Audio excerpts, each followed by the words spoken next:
안녕하세요. DJ 라니입니다. 오늘의 사연 시작해 보겠습니다. 여러분은 자식을 결혼시키려고 피땀 흘려본 적 있으신가요? 제가 이렇게 피땀 흘리다가 피눈물 흘리게 되는 일을 겪고 말았습니다. 도대체 뭐 때문에 그랬는지 궁금하시다면 제 이야기를 끝까지 들어주세요. 결혼 7년 만에 시험관으로 낳은 딸을 애지중지하면서 키웠어요. 그렇게 애지중지하면서 키웠기 때문일까요?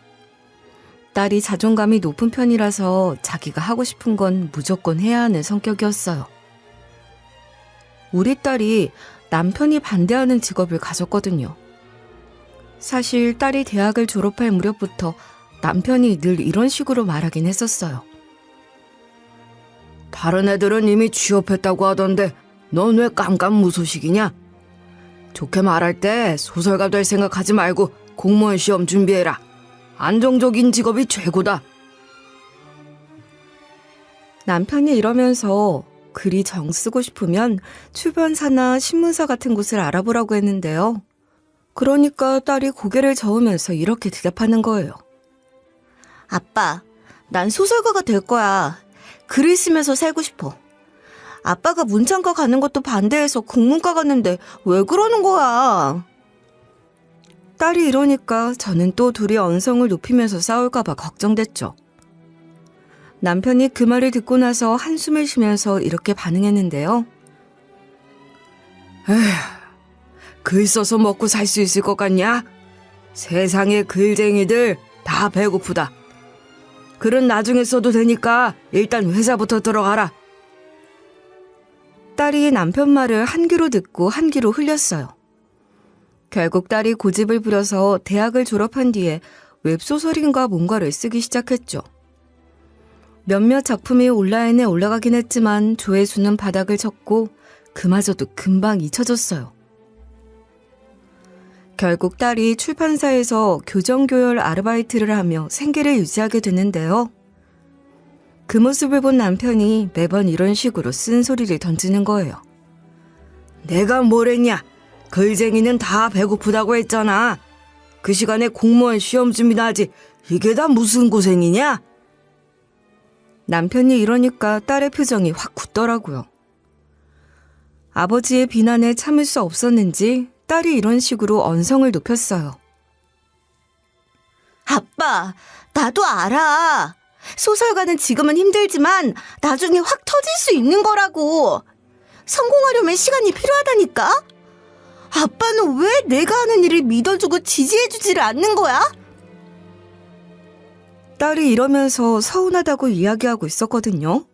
그니까 남편이 코웃음을 치며 냉소적으로 대답했어요. 확 터진다? 언제? 몇 년이나 기다려야 되는데? 그때 가서 후회하지 마라. 그때가 되면 지금보다 2배, 10배는 더 후회하게 될 테니까.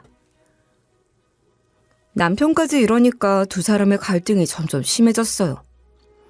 딸은 아버지의 기대에 부응하지 못한다는 죄책감과 자신의 꿈을 지키고 싶다는 욕망 사이에서 갈등했고, 남편은 현실적이고 안정적인 길을 강요하면서도 딸의 태도에 실망을 감추지 못했는데요. 그러던 어느 날 결정적인 사건이 터져서 둘 사이가 아예 틀어지고 말았죠. 남편은 독실한 기독교인이라서 늘 딸한테 교회를 가자고 했었거든요. 하지만 딸이 이런 식으로 한사코 거절했었어요. 아빠, 난 교회 다니기 싫어. 교회에 왜 가는지도 모르겠고 그 시간에 글이라도 한 줄 더 쓰는 게 나을 것 같아. 딸이 이러면서 자기는 빼고 교회에 다녀오라고 했는데요. 그러니까 남편이 그 말을 듣고 얼굴이 굳어지더니 이러는 거예요. 상황이 이렇게 힘들면 교회에 가서 기도할 생각을 해야지. 인생을 여기서 더 망치고 싶냐? 이래놓고 점이나 보러 다니면 어쩌자는 거야? 남편이 이러면서 딸이 기도도 안 하고 부모 말도 안 들으니까 일이 안 풀리는 거라고 했어요. 그러니까 딸이 이런 식으로 더 고집스럽게 이야기하는 거예요. 아빠, 난 나름대로 생각이 있어서 이러고 있는 거야. 내가 오죽하면 점 보러 다니겠어? 아빠한테 털어놓는 것보다 전 보는 게 나한테 위안이 되니까 그런 거겠지. 딸이 이러면서 남편의 참견을 견디기 어렵다고 하는 거예요. 그러니까 남편이 화를 참지 못하고 소리쳤어요. 뭐? 전 보는 게 위안이 된다고? 그게 무슨 위안이야? 하나님께 기도하면 모든 답을 얻을 수 있어. 왜 미신에 의지하는 건데? 남편이 이러면서 딸이 하고 다니는 짓이 어이가 없다고 했어요. 그러니까 딸이 지지 않고 이렇게 대답하는 거예요. 아빠, 제발 내 삶에 간섭하지 마. 내가 뭘 믿어야 할지 뭘 믿지 말아야 할지는 내가 결정해. 하는 일이나 종교나 뭐든 간에 나한테 이래라 저래라 하지 말라고. 딸이 이러니까 이후에 두 사람 사이에 생긴 골이 깊어졌어요. 남편이 계속해서 교회에 가자고 설득했지만 딸은 점점 더 완강하게 거절했는데요. 하지만 남편이 딸을 포기할 수 없다면서 계속해서 이런 식으로 설득하려고 했죠. 한 번만이라도 나랑 같이 가서 예배드리자. 하나님께 기도하는 게 너한테 도움이 될 거야. 아빠가 괜히 이러는 게 아니라니까. 남편이 이렇게 사정하기까지 했지만 딸은 이미 마음을 돌린 상태였어요. 게다가 딸이 이런 식으로 냉정하게 대답하더라고요. 그만해, 아빠. 난 교회에 다니고 싶지 않다니까? 왜 이렇게 강요하는 거야? 교회에 다니면 도대체 뭐가 변하는데? 그러던 어느 주일 남편이 끊임없이 교회에 가자고 하니까 딸이 반항심이 생겼나 봐요. 딸이 일부러 교회에 노출이 심한 옷을 입고 간 거예요. 남편은 그런 딸의 모습을 보고 놀란 눈으로 쳐다봤지만 말없이 예배를 드리려고 했어요. 그런데 바로 그때 딸이 더한 행동을 했어요. 예배당 안에서 갑자기 가방을 열더니 타로 카드를 꺼내 테이블 위에 올려놓은 거예요. 남편이 그 모습을 보고 더 이상 참지 못하고 자리에서 일어섰어요. 그리고 딸한테 나가자고 이야기하길래 저도 얼른 같이 나왔죠. 교회 밖으로 나오고 나서야 남편이 이런 식으로 목소리를 높였어요. 너 지금 아빠랑 어디 한번 해보자는 거지? 그따위 짓 할 거면 교회에 나오지 말아라. 나중에 제발 같이 가자고 말해도 같이 다닐 생각 없으니까 여기 근처는 올 생각도 하지 마. 남편이 이런 식으로 씩씩대고 있는데 딸도 같이 화를 내더라고요. 이번만큼은 말대꾸하지 않길 바랐는데 딸이 이러는 걸 보고 한숨을 쉬고 말았어요. 내가 바라던 바야. 난 아빠가 나한테 교회 이야기 그만하기 바라서 이런 거라고. 아빠가 나한테 교회 가라고 강요하지 않았으면 이런 일도 없었을 거야. 딸이 이러니까 남편이 말없이 딸을 쳐다봤고 딸도 더 이상 말을 하지 않았어요. 그날 이후로 남편이 더 이상 딸에게 교회에 가자고 하지 않았죠. 하지만 그 대신 두 사람의 관계는 돌이킬 수 없을 만큼 나빠졌어요. 남편이랑 딸이 저 때문에 만나도 서로 눈도 잘 마주치지 않았고 대화도 거의 나누지 않았는데요. 그런 우리 남편과 딸의 사이가 좋아지게 만들어준 사람이 바로 지금의 예비 사이였어요. 저도 제 딸이지만 어떻게 우리 딸같이 자유분방한 애가 예비 사이처럼 반듯한 사람을 사귀었는지 신기하더라고요. 물론 우리 딸이 어릴 적보다는 훨씬 철이 들고 어른스러워지긴 했거든요. 그래도 딸이 남편이랑 있는 걸 보면 아직 철이 덜 든 것 같기도 해요. 딸이 남편이랑 붙기만 하면 분위기가 싸해져서 기가 다 빨릴 지경이었어요. 예비사이도 그런 싸한 분위기를 느낀 모양이더라고요. 처음엔 딸이 저한테만 예비사이를 소개시켜주길래 제가 이런 식으로 권유했거든요. 혜진아, 아무리 그래도 나한테만 남자친구 소개시키면 되겠니? 어차피 결혼을 약속한 사이니까 아빠한테도 네 남자친구 소개시켜줘라. 제가 이렇게 말한 이유가 있었어요. 남편이 관심 없는 척 하고 있었지만 제가 딸 남친 얘기라면 내심 궁금해하는 눈치였거든요. 딸이 시큰둥한 반응을 보였지만 제가 설득해서 자리를 마련하게 했어요. 근데 두 사람이 참 협조를 안 해주더라고요. 누가 봐도 사이가 안 좋은 냉담하고 싸한 부녀 관계인 걸 팍팍 티내는 거예요. 그때 참 민망했었는데 예비 사이가 먼저 분위기를 띄워줬어요. 덕분에 그 자리가 좋게 마무리됐었는데요. 그런데 그 후로 예비 사이한테 전화가 온 거예요. 제가 그때 예비 사이랑 이미 몇 번 만난 후였기 때문에 서로 번호 교환도 했었으니까 연락이 된 거죠. 전화를 받아보니까 예비 사이가 저한테 이런 말을 다 건네더라고요. 장모님, 제가 따로 할 말이 있는데 만날 수 있나요? 다름이 아니라 저희 혜진이랑 장인어른 때문에 이야기하고 싶은 게 있어서요. 예비 사이가 이러길래 무슨 일인가 싶었죠. 그래서 식당에서 만났는데 예비 사이가 이런 말을 꺼내더라고요. 혜진이랑 장인어른 사이가 개선됐으면 좋을 것 같아서요. 혜진이가 제 앞에서 우리 아빠가 고지식하고 갑갑한 인간이라고 투덜댔는데 은근 신경 쓰는 게 느껴져서요. 장인어른 이야기를 자주 하더라고요. 예비 사이가 이러면서 아무래도 다른 사람도 아니고 아버지니까 마음 쓰는 게 보이는 것 같다고 했어요. 그래서 제가 이런 식으로 툴툴 댔었거든요. 우리 남편도 똑같아. 서로 가족이니 좋게 지내면 되는데 아유, 진상들이 왜 그러고 사는지 모르겠어. 마음 같아서는 화해시키고 싶은데 어떻게 자리를 만들어도 분위기가 냉랭해지니까 힘들다. 제가 이러면서 외식 가서 싸웠던 얘기를 막 꺼냈는데요. 그러니까 예비 사이가 이런 제안을 다 하는 거예요. 제가 화해할 수 있는 자리를 만들어 볼게요. 제가 저번에 아버님하고 만났을 때 등산을 좋아하신다고 들었어요. 넷이서 같이 등산을 가보는 게 어떨까요? 저는 거절할 이유가 없었지만 우리 남편이 그걸 수락할까 싶었거든요. 저야 예비 사이랑 많이 가까워졌다지만 남편은 이제 고작 한 번 봤을 뿐인데 넷이서 등산하자고 하면 남편이 받아들일까 싶었어요. 그냥 식당에서 밥 먹는 거랑 등산이랑은 또 다르잖아요? 그래서 제가 손사래를 치면서 이런 식으로 대꾸했었는데요.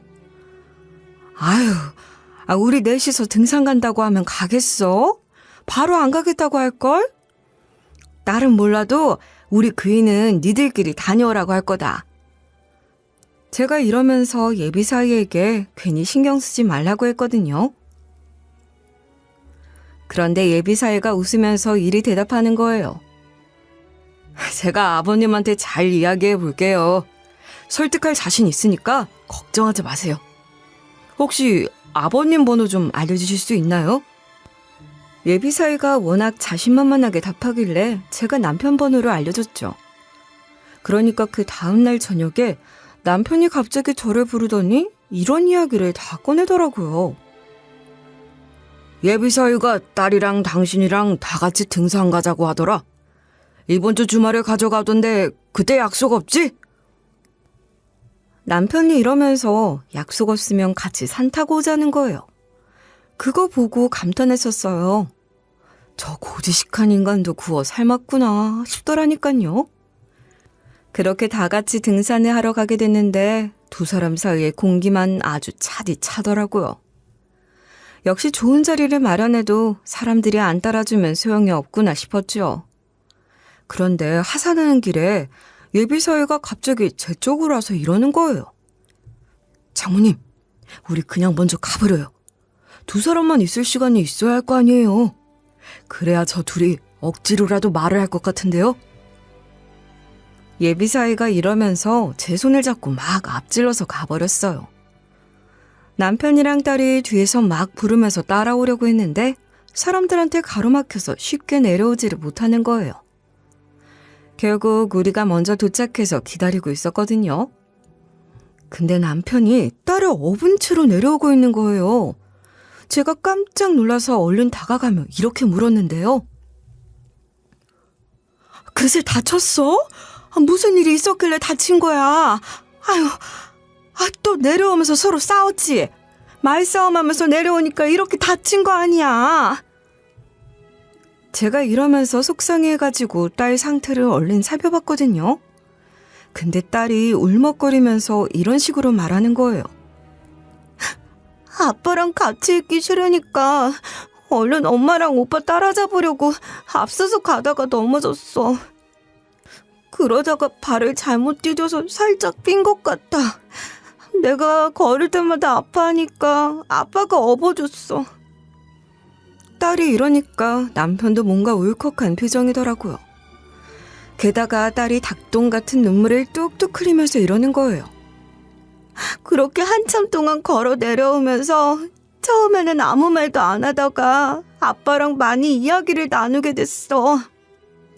그러다가 각자 서운했던 점들을 털어놓게 됐는데 아빠가 나한테 종교를 강요하고 글 쓰는 일 그만두라고 했던 걸 사과했어. 나는 또 아빠 말 안 듣고 자기 고집대로 다 하고 짜증냈던 거랑 교회에 일부러 노출 있는 옷 입고 가서 타로카드 들고 가서 미안하다고 했고. 딸이 이러길래 제가 등을 토닥여주면서 그래, 아빠랑 화해하고 네 몸 멀쩡했으면 됐다. 일단 치료받으러 가보자고 했는데요. 그 길로 바로 딸이 병원에 들린 다음에 깁스를 하게 되긴 했거든요. 그런데 남편을 볼 때마다 죽상을 하고 있던 딸 표정이 한결 편안해 보였어요. 그날 이후로 딸이랑 남편이 사이가 괜찮아졌죠. 물론 둘 다 의견 차이가 극과 극인 편이라서 언성이 높아지긴 했어요. 그 후로도 종교랑 가치관 문제 때문에 싸우려고 하면 예비 사이가 딸과 남편 사이를 왔다 갔다 하면서 둘의 사이를 풀어주더라고요. 예비 사이가 그 이후에도 우리를 자주 찾아뵈면서 남편하고도 친해졌거든요. 그래서 웃기게도 딸이랑 남편 둘 다 예비 사위한테 연락해서 서로에게 불만인 점을 하소연하는 거 있죠. 예비 사위가 딸한테는 이렇게 맞장구를 치면서 남편 편을 들어주는 거예요. 장인어른이 왜 그러신데? 그래도 부모라서 걱정돼서 하는 말이니까 너무 그렇게 듣지 마. 다른 사람은 자기가 그런 거 신경도 안 쓸걸?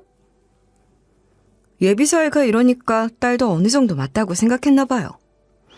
투덜대는 소리가 쏙 들어갔다고 하더라고요.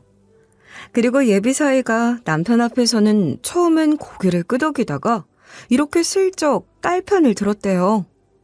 장인어른이 맞는 소리 하셨어요. 그런데 혜진이가 쓰는 웹소설이 잘 안 되다 보니 고민이 많아서 점에 더 매달리는 것 같아요. 사람마다 자기만의 도피처가 있잖아요. 이 또한 고난과 역경일 수 있으니 한번 지켜봐 주세요. 지금은 점에 저렇게 매달리지만 아버님하고 사이가 좋아지면 같이 교회에 다닐지도 몰라요. 그러니까 혜진이가 좀 부족해도 예쁘게 보고 감싸주세요. 예비 사위가 이러니까 당연히 남편 마음도 풀어졌죠. 심지어 남편이 예비 사위에 대해서 이렇게 말한 적도 있어요. 종훈이 그놈이 참 괜찮은 놈이야. 처음엔 그저 그런 놈인 줄 알았는데 보면 볼수록 매력이 있네. 인성도 좋고 예의도 바르고 우리 딸이랑 결혼시키면 딱이겠어. 남편이 이러길래 저도 그렇게 생각한다고 수긍한 적이 있는데요.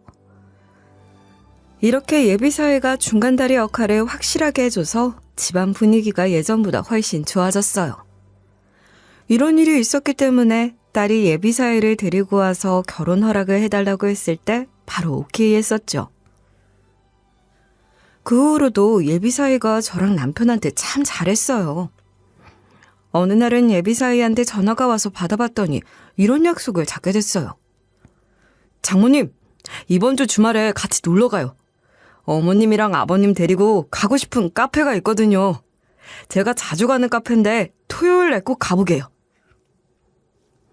근데 그날 남편이랑 딸이 선약이 있어서 제가 예비사위를 따라가서 차를 마시고 있었어요. 저랑 예비사위는 딸 없이도 만날 만큼 서로 친해진 상태였거든요. 카페 분위기도 좋고 바깥 풍경도 좋은데 차 맛도 너무 좋은 곳이더라고요. 그래서 제가 기분이 너무 좋아져서 이렇게 물어봤었는데요. 아, 어머, 여긴 어쩌다 어떻게 알게 된 곳이야? 세상에 이런 카페도 다 있구나. 이런 곳 있는 줄 알았으면 자주 오는 건데. 제가 이러면서 예비사이랑 오니까 더 좋다고 이야기하고 있었거든요. 그러니까 울 예비사이답게 이렇게 말하는 거예요. 부모님 모시고도 종종 오곤 했던 카페라서 어머님이랑 아버님한테도 이렇게 분위기 좋은 곳을 소개시켜주고 싶었어요. 이러는 거예요. 엄마? 이 시간에 왜 여기에 있어요? 아트센터 수업 있으시지 않아요? 분명히 수업 들으러 간다고 하고 나가셔놓고 왜 카페에... 예비사위가 이러니까 예비사 부인이 가까이 다가오시더라고요. 그러고 나서 예비사 부인이 예비사위랑 저를 번갈아 쳐다보면서 이랬어요. 강사님이 아프셔서 휴강이라고 하시는 바람에 여기서 약속 잡고 친구 만나기로 했어. 근데 여기서 널 마주칠 줄은 몰랐네. 옆에 분은 누구셔? 예비사위가 엄마라고 불렀으니까 당연히 예비 사부인이겠구나 싶은 거예요. 그래서 바로 정중하게 이런 식으로 인사를 드렸는데요. 안녕하세요. 종훈이 어머님 되세요? 그럼 저한테는 사부인 되시겠네요. 종훈이 여자친구 혜진이 엄마입니다. 처음 뵙겠습니다. 제가 이러니까 분위기가 순식간에 살벌해졌어요. 예비 사부인이 도끼 눈을 뜬 채로 이런 식으로 막 뭐라고 했거든요. 뭐? 너 아직도 걔랑 만나고 있냐? 내가 분명히 헤어지라고 하지 않았어. 지금 엄마 말 무시하는 거야? 엄마 말이 말 같지도 않았던 거지? 예비 사부인이 이러길래 저도 엄청 당혹스러워하고 있었거든요. 그런데 예비 사부인이 심지어 우리 딸에 대해 이런 막말을 하기 시작했어요. 너는 웹소설 나부랭이년 만나지 말라고 그렇게 말했는데도 왜 이렇게 말을 안 들어? 웹소설이면 수준 높은 순수 문학도 아니고 수준 낮은 젊은 애들이 보는 쓰레기 문학 아니야. 그만 만나라고 하니까 오히려 한술 더 떠서 웹소설 나부랭이 엄마까지 만나는 거냐? 왜 이렇게 수준 낮은 사람들하고 어울리냐고? 예비 사부인이 이러면서 예비 사위한테 손가락질까지 하고 있는 거예요. 그 말을 듣고 저도 눈깔이 획 돌아서 이렇게 말해버리고 말았어요. 사부인, 지금 뭐라고 하셨어요? 울 딸이 지금 여기 없어서 망정이지 그런 망언을 하는 게 어디 있어요? 게다가 엄마인 내가 이렇게 버젓이 보고 있는데 이건 너무 경우 없는 짓 아니에요? 제가 이러면서 올해 들어서 이렇게 예의 없는 사람은 처음 봤다고 막 소리를 질렀는데요. 그러니까 예비 사부인이 코웃음을 치면서 이러는 거예요. 내가 좋게 말할 때 안 들으니까 쪽을 줄 수밖에 없죠. 지능이 딸려서 내가 헤어지라고 해도 안 헤어지는 거 보세요. 나한테 한번 큰 코 다쳐봐야 우리 아들 놔줄 거 아니에요? 우리 아들 인생 망치지 말고 그냥 깔끔하게 헤어지라고 전해주세요.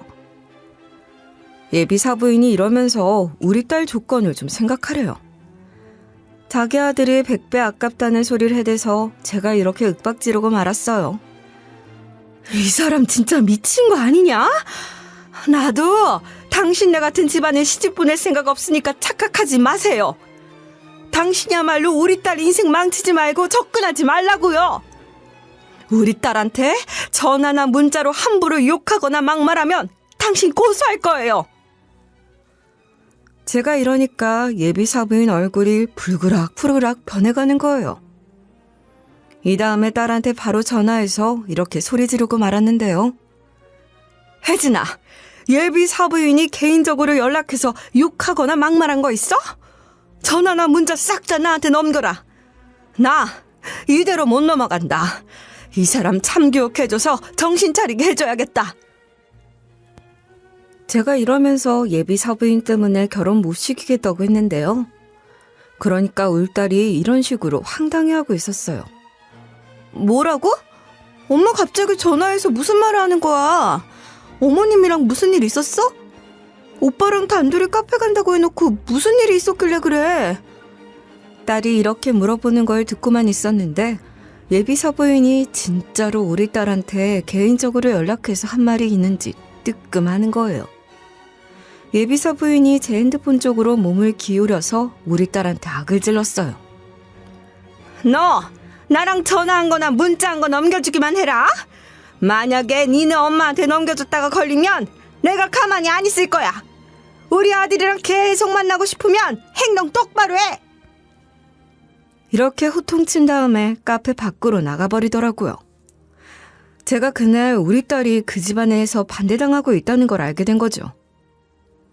일단 딸한테는 자초지종을 설명하고 뭐 저런 것이 다 있냐 성을 냈거든요. 근데 우리 딸이 미안하다고 말하는데 주변이 시끄럽길래 아유 됐다. 일단 집에 와서 이야기하자고 한 뒤에 전화를 끊어버렸어요. 안 그래도 우리 딸이 조금 수상하더라고요. 예비 사이가 우리랑 엄청 친하게 지내잖아요. 근데 딸한테는 예비 사돈이 어떻다는 말을 단 한 번도 들어본 적이 없었거든요.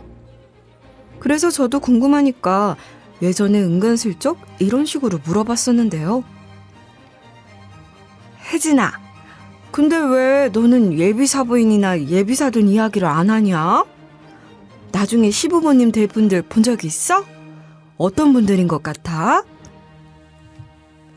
제가 이러면서 종훈이 부모님이면 좋으신 분들일 것 같다고 했거든요. 그런데 제가 이런 식으로 떠볼 때마다 딸이 이러는 거예요. 한 번은 뵌 적 있는데 그 뒤로는 뵌 적이 없어. 남친 부모님이 워낙 바쁘시기도 하고. 맞아. 엄마, 오빠가 말이야. 이런 식으로 어물쩍 넘어가곤 했었거든요. 근데 이렇게 반대당하고 있을 줄이야. 저도 기분이 나빠져서 예비 사이한테 이런 식으로 따지고 들었죠. 종훈아, 왜 결혼 반대당하고 있는 걸 말하지 않았어? 이런 건 전부 다 공개하고 이야기를 해야지. 숨기고 있으면 어떡해? 제가 이러면서 이 상태로 결혼하려고 했냐고 물어봤는데요. 그니까 예비 사이가 우물쭈물거리며 이렇게 이야기하는 거예요. 어머님한테 말씀 못 드려서 죄송해요. 걱정시키고 싶지 않아서 말을 안 했어요. 사실 저희 엄마가 집안 조건 때문에 마음에 안 든다고 하셨거든요. 도대체 뭐가 마음에 안 들어 하셨냐고 물어봤거든요. 그런데 예비사의 입에서 이런 말이 나오는 거예요. 아버님이 원래 공무원인데 사고로 퇴직하게 되셨다고 말씀드리니까 그냥 공무원이어도 성에 안 찰 집안인데 심지어 사고까지 당해서 퇴직을 했냐면서 엄청 안 좋아하셨어요. 딸이 이렇게 반대당하고 있다고 하니까 당연히 갈등이 됐죠. 아무리 사람이 좋아도 시집살이 당하는 집안에 시집 보내고 싶어하는 사람이 어디 있겠어요. 그래서 제가 마침 딸이 약속이 끝나고 집에 간다고 하니 우리도 돌아가자고 했어요. 집에서 전부 다 앉혀놓고 이야기 좀 하자고 한 다음에 딸이랑 예비사위한테 이렇게 말했는데요. 한쪽에서 결혼을 반대하고 있는데 어떻게 하겠어? 이게 우기거나 무작정 결혼한다고 해서 해결되는 문제가 아니니까 다시 생각해봐라. 제가 이런 식으로 얘기했는데도 둘이 아주 굳건했어요. 딸이 기다렸다는 듯이 바로 이렇게 대꾸하더라고요. 난 오빠 아니면 안 돼. 엄마랑 어머님이 반대해도 결혼은 할 거야. 난 오빠 아니면 결혼할 생각 없으니까 이러지 마, 엄마. 딸이 이러길래 어떻게든 설득을 해보려고 했거든요. 그런데 예비사위도 나서서 이런 말을 하는 거예요. 엄마가 결혼 안 시켜주면 영 끊겠다는 결심도 있어요. 여차하면 엄마는 빼고 결혼해서 시집살이 없게끔 할 테니까 결혼 허락해 주세요. 딸이랑 예비사위가 이런 식으로 굳은 결심을 했다는데 어쩌겠어요. 부모 마음대로 되는 자식이 몇이나 있겠냐고요. 그래서 제가 전부 다 포기하고 이렇게 대꾸했었죠. 그래, 니들이 한번 부딪혀보고 한계까지 겪어본 다음에 나한테 관계를 정리했다고 하든 예비 사부인이 설득해서 결혼하게 됐다고 하든 결론이 나면 말해줘라. 그러니까 딸이랑 예비 사이가 그렇게 하겠다고 하더라고요. 그 뒤로 딸이랑 예비 사이가 헤어졌다는 소리 없이 조용히 잘 만나는 것 같았어요. 그런데 어느 날 예비 사이가 저희 집을 찾아와서 이런 말을 하는 거예요. 어머님, 아버님, 저희 상견례 자리를 잡았어요. 식당을 급하게 알아보고 예약하느라 이날 모이기로 했는데 괜찮을까요? 예비 사이가 이러면서 상견례 자리를 후다닥 처리하고 싶다고 하는 거예요. 그래서 제가 깜짝 놀라서 이렇게 물어봤었죠. 뭐? 그 강경하시던 분들이 허락했다고? 이렇게 갑자기 상견례 자리를 잡았다고 하니까 너무 황당하구나. 다행히 그날 시간이 되긴 하다만 뭐가 어떻게 된 거니? 제가 이런 식으로 질문하니까 예비사위가 말끝을 흐렸어요. 설마 했는데 예비사위가 이렇게 말하는 거예요. 사실 아빠는 찬성을 하셨는데 여전히 엄마는 설득을 못했어요. 그래서 저희가 일단 상견례 자리부터 잡았는데 그냥은 안 나올 게 뻔하니까 엄마한테는 외식을 하자고 이야기했어요. 예비 사위나 예비 바깥사돈이나 의외로 무대뽀 행동파적인 면이 있더라고요. 예비 사위가 이런 식으로 부연 설명까지 해줘서 깜짝 놀랐어요. 이게 어떻게 된 일이냐면요. 엄마가 저한테 선자리를 자꾸 강요했었어요. 제가 안 가려고 고집을 부리니까 엄마가 집으로 여자를 데리고 와서 저한테 소개하고 억지로 자리를 마련하는 거예요. 그래서 제가 좋은 식당에 있어서 예약을 했으니까 엄마 보고 나오라고 거짓말을 했어요. 당연히 엄마가 처음엔 믿지 않았는데요. 지 여자친구 좋다고 소개받는 자리 질싹하던 놈이 갑자기 퇴세 전환을 했으니 웬일이냐고 물어봤어요. 예비사의 말대로 예비사부인이 가만히 있을 사람이 아니거든요. 그러니까 예비사위가 예비사부인한테 이렇게 말했다는 거예요. 엄마가 결혼 반대하시는데 제가 끝까지 우기고 속상하게 한 점이 마음에 걸려서 그래요. 이러다가 엄마랑 영영 멀어질 것 같아서 좀 그렇더라고요. 엄마한테 죄송해서 밥이라도 대접하고 싶어요. 아무리 제가 결혼 문제로 속 썩였다고 해도 부모 자식 간에 등지는 건 아니잖아요. 예비사위가 이러면서 계속해서 알랑방귀를 뀌었다고 하더라고요. 그러니까 예비사부인이 이런 식으로 좋아하면서 대꾸했대요. 아유, 웬일로 얘가 정신을 차렸대? 그래, 내가 밥 먹으러 갈게. 어디 식당 예약했니? 격식 있는 곳이라서 잘 차려입고 가야 한다고? 이렇게 예비사위가 예비사부인을 능그렁이같이 속였다고 하더라고요. 저는 그 말을 듣고 이런 식으로 걱정을 했죠. 그래도 되는 거니? 사부인이 상견례 자리인 거 알고 엄청 화낼 것 같은데 나중에 일이 커지면 어떡하려고 그래? 제가 이러면서 예비사부인이 격분하면 어떤 식으로 대처할 거냐고 물어봤는데요. 그러니까 예비사위가 주저하지도 않고 이렇게 대꾸하는 거예요. 아버지가 잘 말해주실 거니까 걱정하지 마세요. 제가 알아서 잘 해결할게요. 걱정되시겠지만 저만 믿고 맡겨주세요. 예비사위가 이런 식으로 남편이랑 저를 설득시키니 결국 넘어가고 말았어요. 그래서 예비사위에게 이렇게 대답했었죠. 알겠다. 다른 사람도 아니고 우리 예비사위가 하는 말이니까 믿어줘야지. 상견례 날짜랑 장소 알려줘. 남편이랑 같이 늦지 않게 갈게. 제가 이러니까 예비사위가 상견례 날짜랑 장소를 알려줬어요. 그리고 드디어 상견례 날 남편이랑 제가 혹시나 늦을까봐 일찌감치 나갔는데 중간에 접촉사고가 나서 상견례 장소에 늦게 도착하게 되는데요. 그래서 서둘러 들어가니 딸이 예비 사부인한테 뺨을 맞고 있는 거예요. 예비 사부인이 그러면서 이런 말을 하고 있는데 정말 기가 막히더라고요. 끝도 안 되는 년이 겁도 없이 여기 와? 내가 아들이랑 헤어지라고 했지? 아들이랑 오랜만에 외식하게 될 줄 알았는데 글쟁이 나부랭이 년이 또 설치고 앉아있네? 나 참 어이가 없어서. 니는 내 말이 말 같지도 않니? 내가 우습다 이거지? 나한테 혼쭐 나고 나서 우리 아들한테 떨어져 나갈래? 이따위 말을 하고 있는 거 있죠? 당연히 저랑 남편이 노발대발하면서 예비사부인한테 소리를 질렀어요. 저는 예비사부인한테 성큼성큼 다가가 이렇게 고함을 지르기도 했는데요. 사부인, 지금 뭐 하는 짓이에요? 세상에, 이런 자리에서 우리 딸한테 손찌검을 할 수가 있어요? 생각이 있는 거예요? 없는 거예요? 그때 예비사부인이 소리 지르는 저를 노려보다가 제 옆에 있는 남편이 힐끗 본 순간 엄청 놀라서 자빠지는 거예요. 그러면서 갑자기 무슨 소리가 들리는데 소변 누는 소리 같은 게 들리더라고요.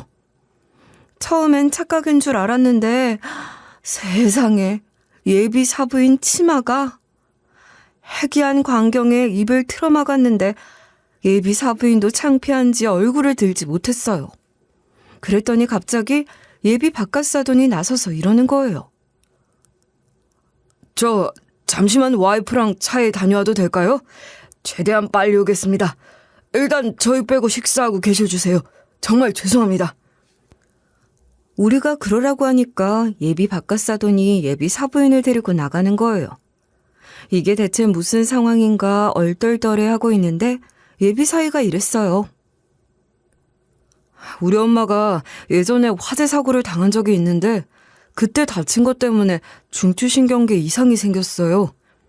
치료를 했어도 감각 문제로 요실금은 여전히 남아있어서 간혹 저런 일이 발생하더라고요.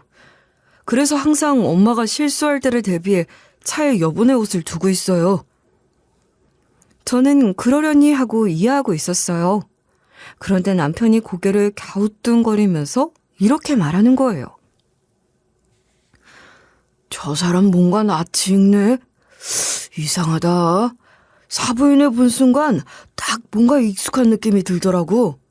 분명히 처음 본 분인데 왜 그런 느낌을 느낀 거지? 남편이 이러면서 곰곰이 생각해 보더라고요. 그래서 저도 의아스러운 표정으로 남편에게 이렇게 묻고 있었는데요. 뭐가 낯익어? 어디서 본 적이 있나?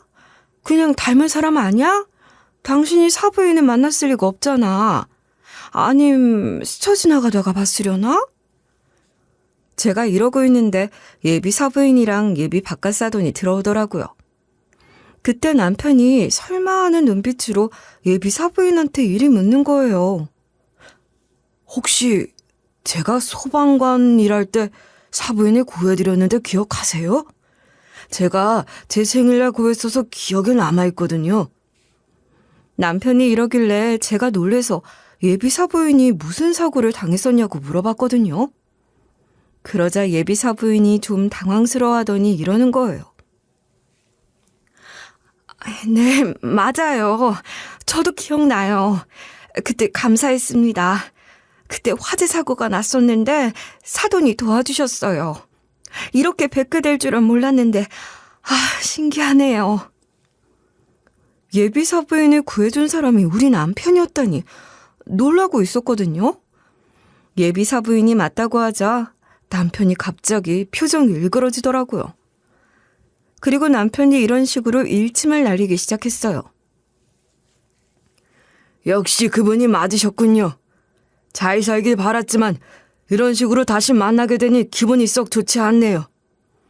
위험한 사고에서 목숨을 건지셨던 만큼 다른 사람에게 감사하는 마음으로 살길 바랐는데 다시 만난 사모님은 그렇게 살고 있지 않는 것 같아서 아쉽습니다.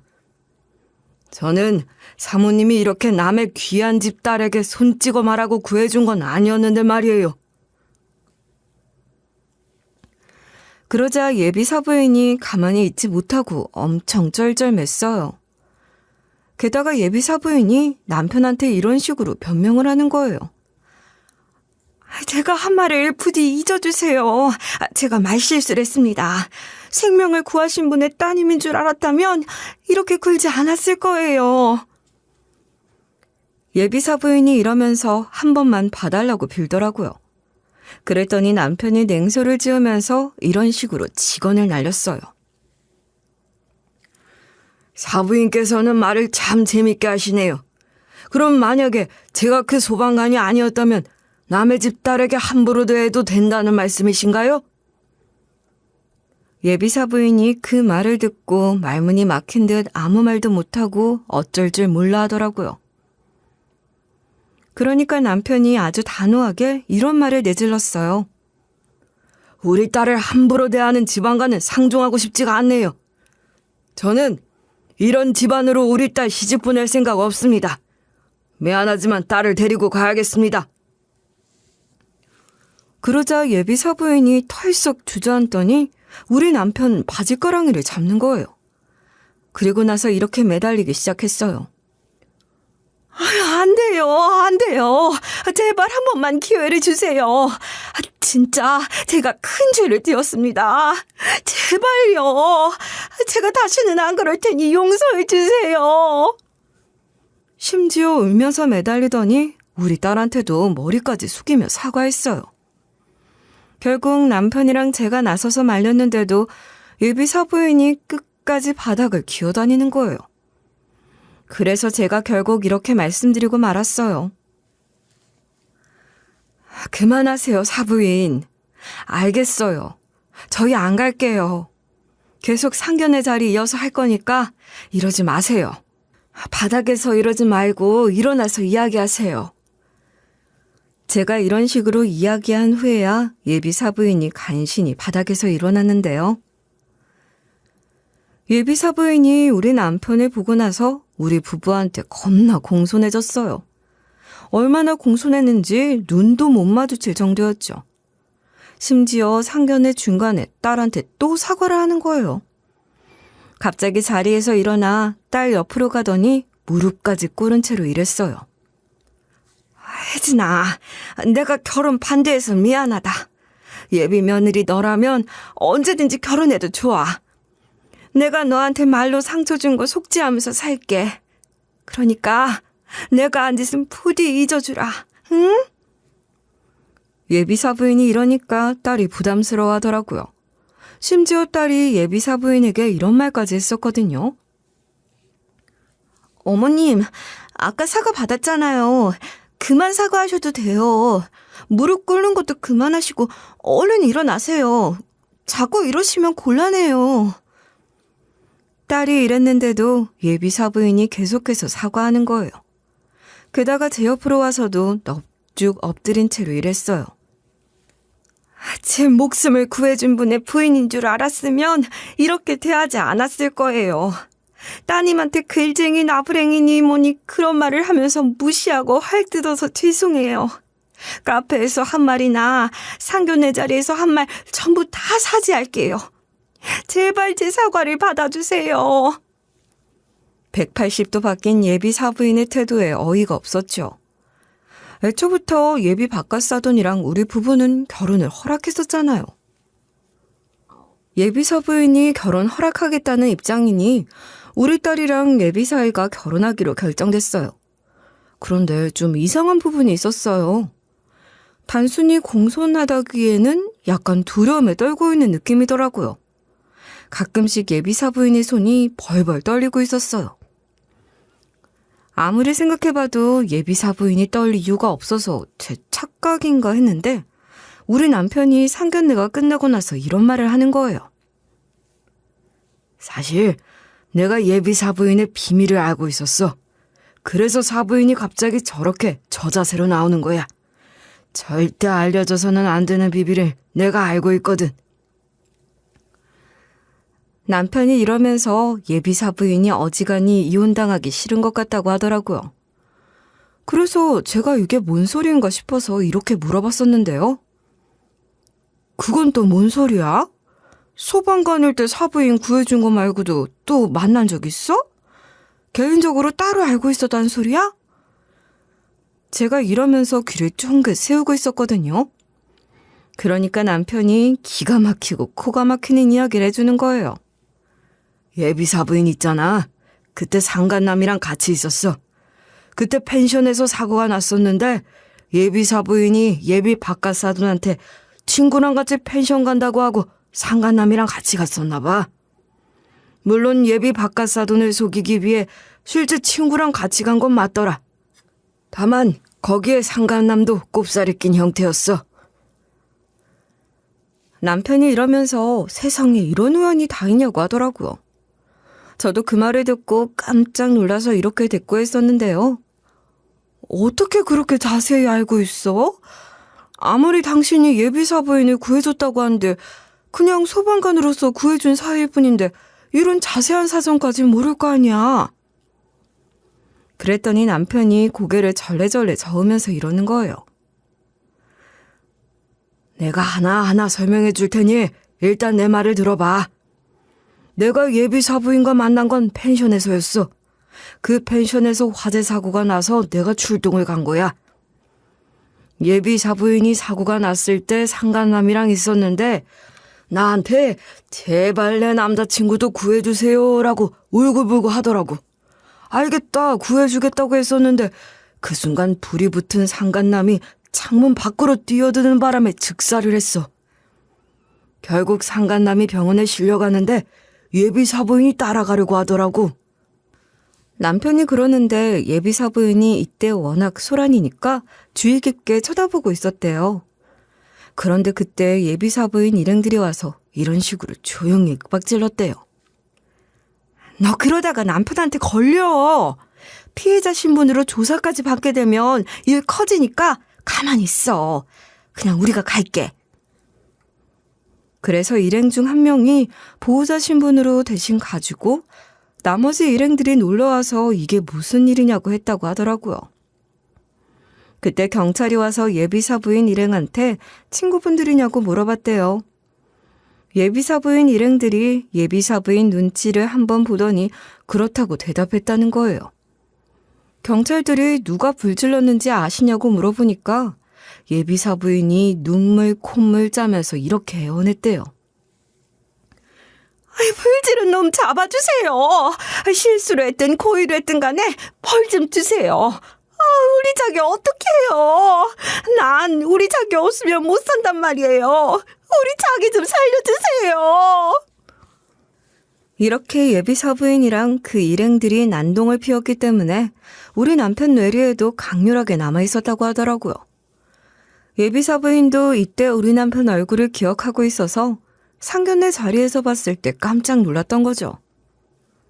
우리 남편이 잠시 화장실 간다며 밖에 나갔을 때 예비사부인도 자기도 화장실 가겠다고 하면서 룸 밖으로 나갔었거든요. 근데 그때 예비사부인이 우리 남편한테 애원하면서 이런 식으로 막 빌었대요. 제발 비밀로 해주세요. 우리 그이가 알면 안 돼요. 우리 그이가 알면 100% 이혼하자고 할 거라고요. 그러니까 저 살려준다고 생각하고 그것만큼은 말하지 말아주세요. 비밀 지켜두시면 뭐든지 할게요. 예비사부인이 이래서 우리 남편이 예비사부인의 올가미를 잡았던 거죠. 그 자리에서 남편이 예비사부인한테 이렇게 이야기해놨다고 하는데요. 우리 딸이랑 와이프한테 사과하는 거 보고 결정할게요. 제대로 사과해야 비밀 지켜줄 거니까 그렇게 알고 계세요. 그래서 예비사부인이 헐레벌떡 돌아와서는 남편이 화장실 갔다가 돌아오니까 무릎 꿇고 오버를 하면서 우리한테 또 사과를 했던 거예요. 이 사실을 알고 어찌나 얼척없던지. 그래도 우리 딸이랑 예비 사이가 서로 결혼하고 싶어서 죽으려고 했는데 결혼을 할 수 있게 돼서 다행이었어요. 그 뒤로 우리 딸이 사위랑 결혼식을 올리게 됐는데요. 사부인이 그 뒤로 우리 딸이랑 우리 집 식구들한테 정말 공손하게 굴더라고요. 결혼식 날에 우리 딸이 신부 대기실에 있었는데 사부인이 다가와서 이런 식으로 빌빌대는 거예요. 결혼 너무 축하한다, 우리 며느리. 내가 봤던 신부 중에서 제일 예뻐. 그동안 내가 너에게 했던 모든 말들, 행동들 다 후회하고 있다. 너한테 상처 준 거 평생 마음에 두고 살게. 사부인이 이러면서 저희 가족들 눈치를 쭉 살피더라고요. 바로 그때 딸이 쓰게 웃으면서 이렇게 대꾸했었어요.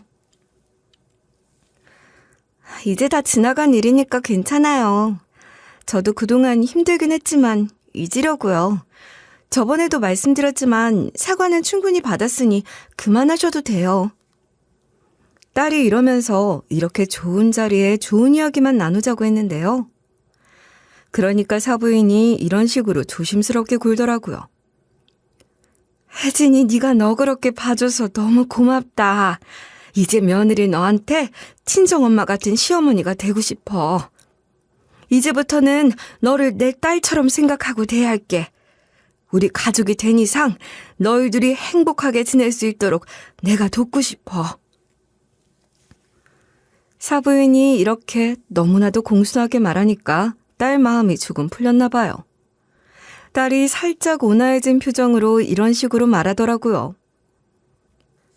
한 가족이 됐으니 남편은 물론 어머님, 아버님 모두 다 잘 챙길게요.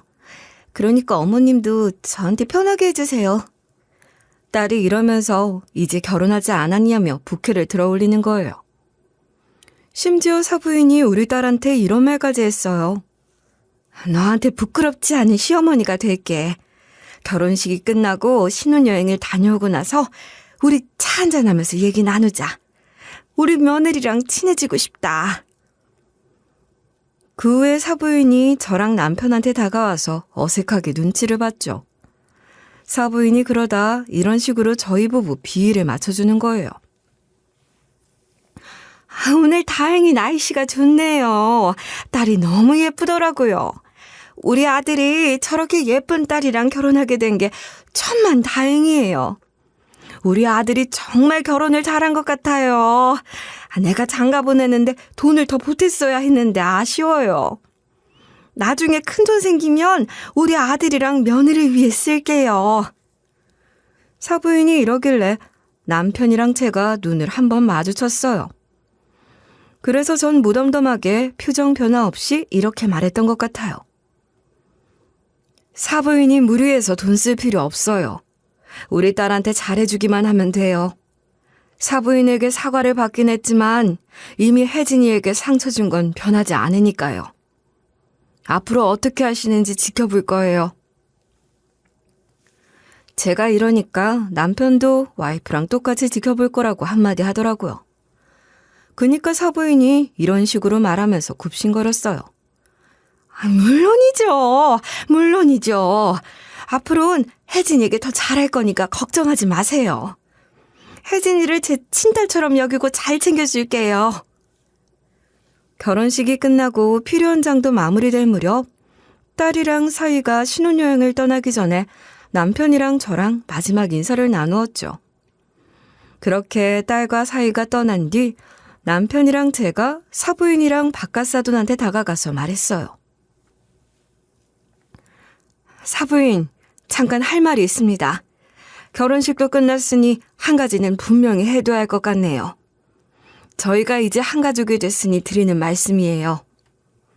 제가 차분하게 말을 꺼내자 사부인이 순간 긴장한 듯 입술을 떨더라고요.